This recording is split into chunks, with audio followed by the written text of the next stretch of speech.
네, 안녕하세요. 벌써 일주일이 지났습니다. 공부 열심히 잘 하고 계시죠? 오늘 6월 셋째 주여서 4급에 나오는 단어들 그리고 사자성 하나 공부해 보도록 하겠습니다. 먼저 기초 한자부터 공부합니다.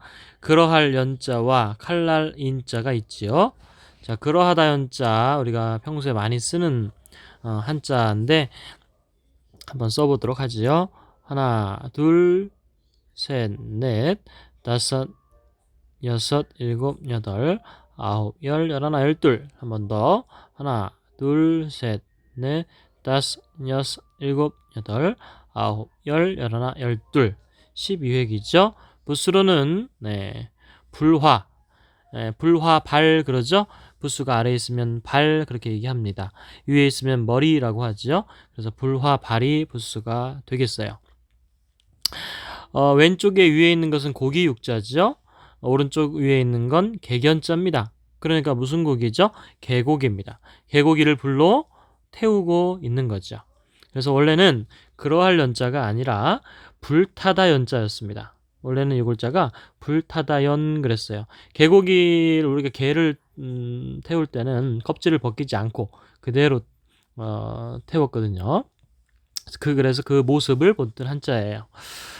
그런데 시간이 지나면서 그러할 연자로 바뀌었고 불타다 연자가 불탈 연자가 새로 생겼습니다. 지금 제가 쓰고 있는 그러할 연자에다가 왼쪽에 불화자를 하나 더 씁니다. 그러면 이게 뭐가 돼요? 불탈 연자가 됩니다. 불탈 연자가 됩니다. 참고로 알아두시고요. 자, 그 밑에 칼날 인자로 가겠습니다. 칼날 인. 칼도자와 비슷하게 생겼지만 자, 이게 칼도에다가 점이 하나 더 있어요. 다시 한번 칼도에다가 점이 하나 더 있는데 이렇게 쓰기도 하죠. 부수로는 당연히 칼이기 때문에 칼도자가 부수가 되겠습니다. 칼날 인자였고요. 칼의 그 날 부분을 표시한 게 이 점이에요. 이 점이 칼의 날 부분, 뾰족하게 나와 있는 부분을 이렇게 표시를 한 겁니다. 칼날 인자였고요. 자, 오른쪽 위에 있는 4급 단어들 하나씩 살펴보겠습니다. 웃을 소자 하나, 둘, 셋, 넷, 다섯, 여섯, 일곱, 여덟, 아홉, 열. 한 번 더. 하나, 둘, 셋, 넷, 다섯, 여섯, 일곱, 여덟, 아홉, 열. 10획이죠. 부수로는 대나무 죽자가 되겠고요. 요 한자는 어떤 어린 아이가 이 대나무 죽자의 모습은 이렇게 웃고 있는 모습이라고 하죠. 웃고 있는 모습. 여기에서 만들어진 거예요. 뭔가 장난치고 춤추고 이렇게 하면서 웃고 있는 모습에서 만들어졌습니다. 그래서 웃을 소자가 됐죠. 일소라는 말이 있죠. 한 번 웃으면 한 번 젊어진다. 일소할 때 두 번째 소자는 뭐죠? 웃을 소자가 바로 여기 나오는 웃을 소자입니다. 한 번 웃으면 한 번 젊어진다. 젊을 소자죠. 자, 이럴 때 쓰는 말이 되겠습니다. 그 다음에 이제 비소하면 코비자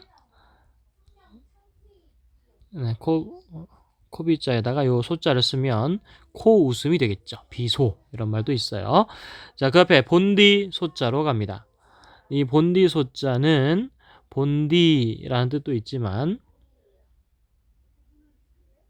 원래 본디 색깔은 바탕색이죠. 그래서 바탕소라고 합니다. 그 다음에 바탕 색깔은 흰색입니다. 그래서 희다 이런 뜻을 가지고 있어요. 본디소, 바탕소, 힐소 이렇게 대표적으로 세 가지가 있습니다. 자, 한번 써볼까요? 하나, 둘, 셋, 넷, 다섯, 여섯, 일곱, 여덟, 아홉, 열. 한 번 더. 하나, 둘, 셋, 넷, 다섯, 여섯, 일곱, 여덟, 아홉, 열. 10획이 되겠고요. 부수로는 뭐죠? 아래에 있는 실사자가 부수가 되겠습니다. 요 실사는 누에고치에서 실을 뽑는 그런 모습이거든요. 누에고치에서 실, 어떤 색깔이죠? 하얀색, 아주 깨끗하고 바탕이고, 원래 본디 색깔을 뽑는다. 이런 뜻에서 본디 또는 바탕, 희다. 이런 뜻을 갖게 되었다고 하죠. 본디 소자. 평소 할 때 쓰는 그 소자가 되겠죠. 평소. 평평하다 평자.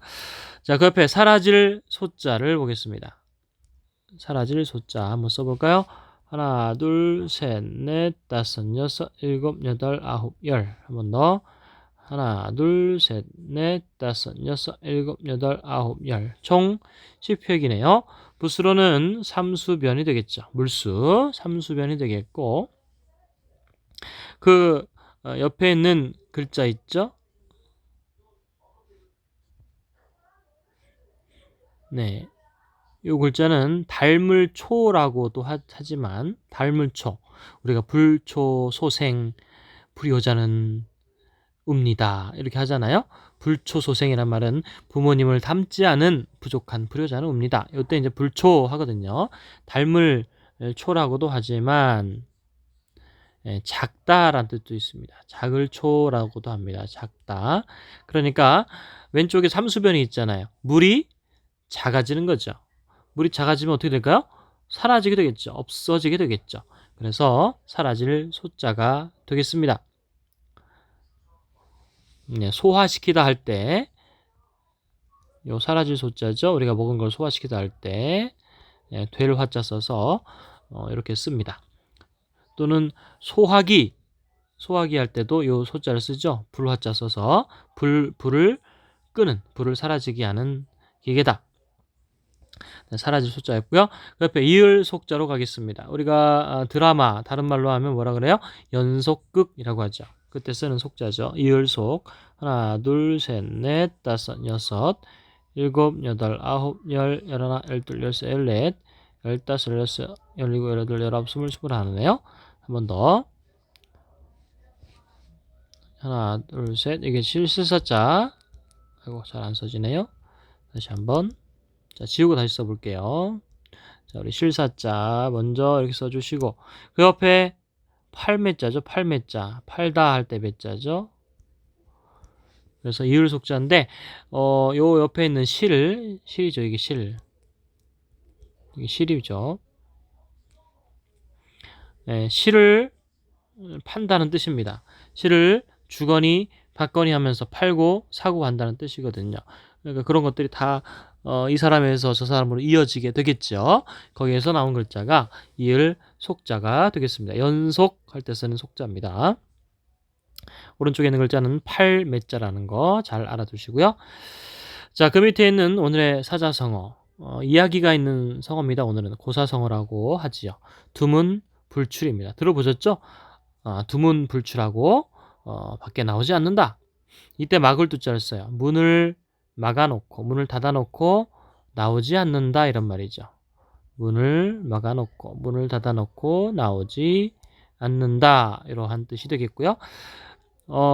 뜻을 잠깐 보면 문을 닫고 나가지 않는다라는 뜻으로 이게 이제 겉뜻이 되겠고요. 속뜻은 외부와 왕래나 접촉을 끊고 운둔하면서 살아가는 것, 두문 불출이라고 하죠.